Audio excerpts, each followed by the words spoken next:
Episode 49। Deendayal और अभिमन्यु ने सरला देवी को ढूंढने की भरसक कोशिश की, पर वो कहीं नहीं मिली। सरला देवी सरपंच की चिकनी चुपड़ी बातों में पूरी तरह फंस चुकी थी। उन्हें यकीन हो गया था कि अगले दिन भरे पंचायत में वो प्रीति को बेइज्जत होते देखेगी।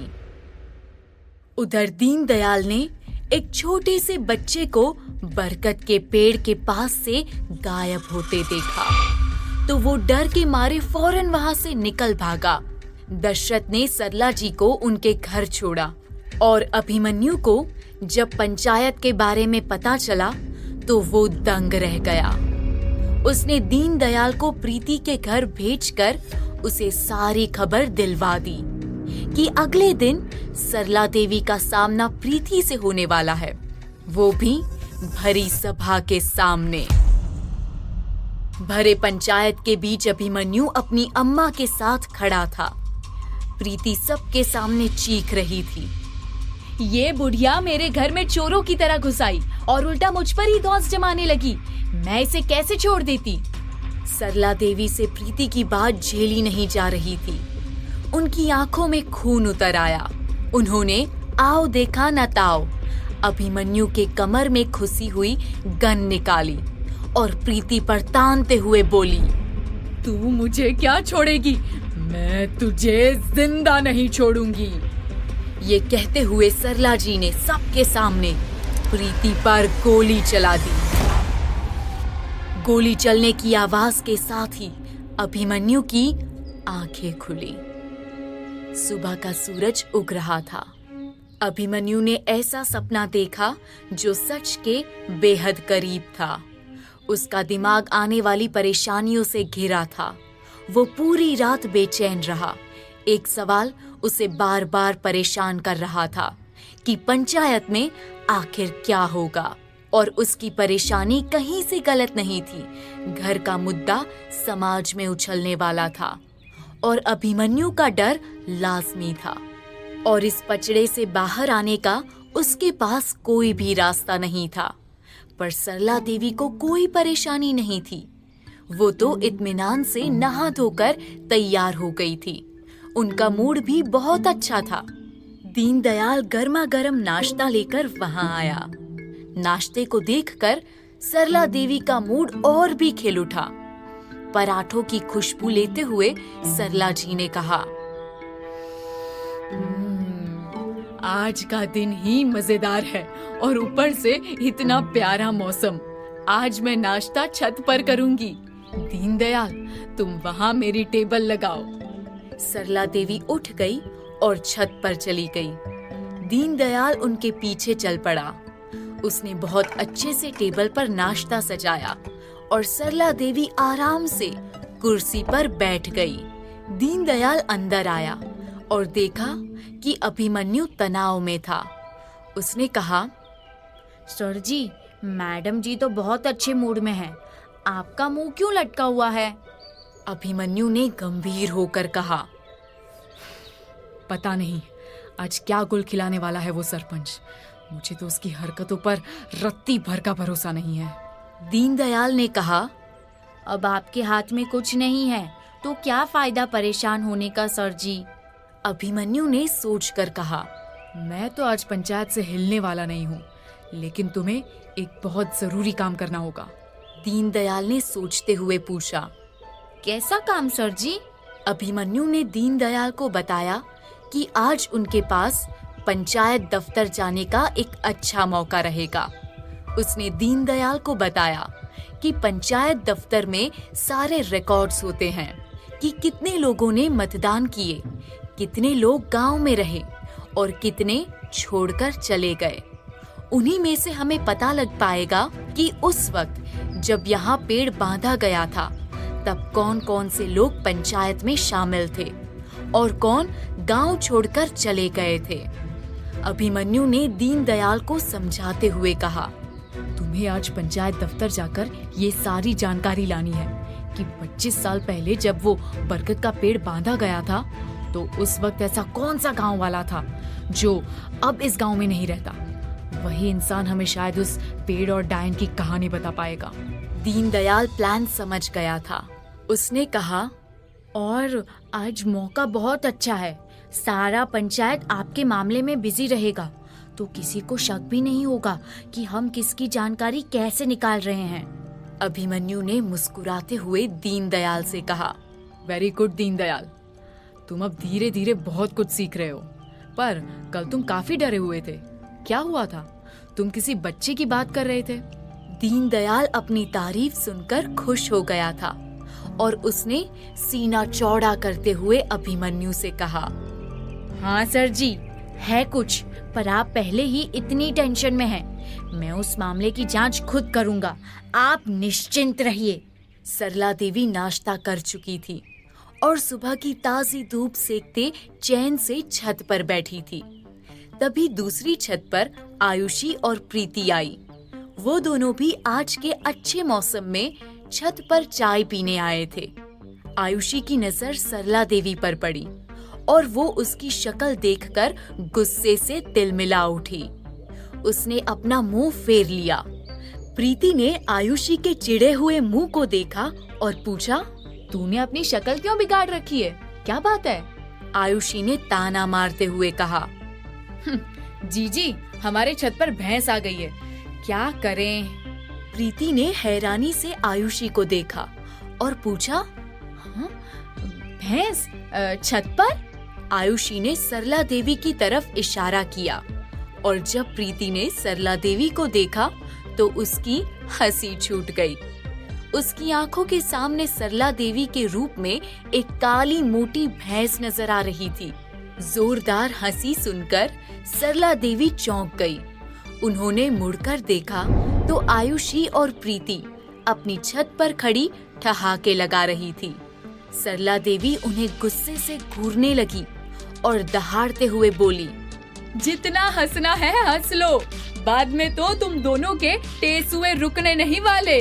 प्रीति ने बड़े आराम से कहा, देखेंगे कौन कितना रोता है, फिलहाल आप आराम से धूप के मजे लो, क्या पता ये मौका कल हो ना हो। सरला देवी प्रीति और आयुषी को घूरते हुए वहाँ से चली गई। आयुषी ने प्रीति से कहा, जीजी, आज तो इस भैंस की अब बैंड बजाकर ही रहना।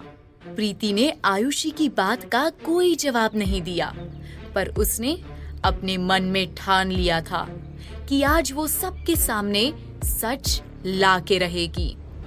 करीब 10 बजे कुछ गांव वाले खुले मैदान के सामने आकर खड़े हो गए। वहां 1-2 चारपाई लगी थी और उस पर पंचायत के सभी लोग बैठे थे।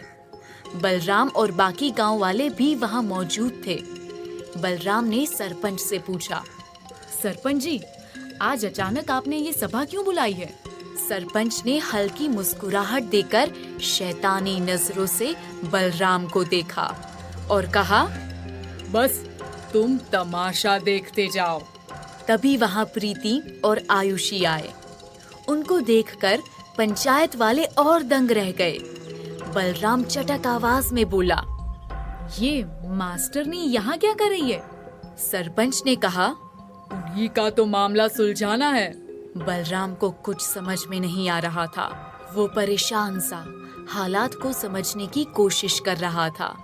प्रीति और आयुषी भीड़ के बीच से निकलकर आगे आई और साइड में लगी कुर्सी पर बैठ गई। कुछ ही देर बाद एक गाड़ी रुकी। सबकी नजरें उस तरफ मुड़ गई। सरला देवी, टीआई दशरथ और अभिमन्यु गाड़ी से उतरे। सरला देवी को देख सरपंच की आंखें चौड़ी हो गई। उसने मुस्कुराते हुए आंखों ही आंखों में सरला जी को कुछ इशारा किया। सरला जी मुस्कुराई और अपनी कुर्सी की ओर बढ़ने लगी। उन्हें पता था सब उनके बनाए प्लान के मुताबिक ही चल रहा था। अभिमन्यु चाहकर भी कुछ नहीं बोल सकता था। अभिमन्यु को इस बात का एहसास था कि प्रीति उसको अनदेखा कर रही है। जब सब अपनी अपनी जगह बैठ गए तो सरपंच ने उठकर सभी से कहा, आज हम यहाँ एक बहुत ही गंभीर मामला सुलझाने इकट्ठा हुए हैं। एक तरफ है सरला देवी, इंस्पेक्टर अभिमन्यु की माता जी, और दूसरी तरफ है हमारे चकिया गांव की मास्टरनी प्रीति जी। मामला इन दोनों महिलाओं का है। सारे गांव वाले ये सुनकर चौंक गए। सरपंच ने कहा, तो सरला जी, आपसे शुरू करते हैं। आपका कहना है कि प्रीति जी ने आपके परिवार और आपके बेटे के साथ बहुत बड़ा अन्याय किया है, क्या ये सच है?